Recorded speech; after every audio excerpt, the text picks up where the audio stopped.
Guys, পাপ ছাড়ে না বাপকেও।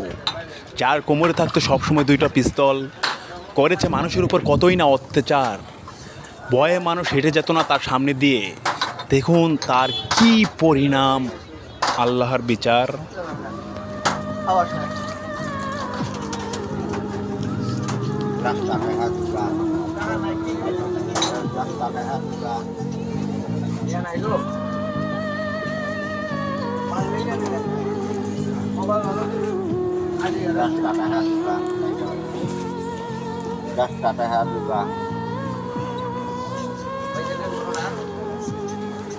অবশেষে বলবো, আসুন আমরা সৎ পথে চলি, কারণ আল্লাহ তাআলা ছাড় দেন কিন্তু ছেড়ে দেন না। কিছু পাপের বিচার এই পৃথিবীতেই হয়ে যায়।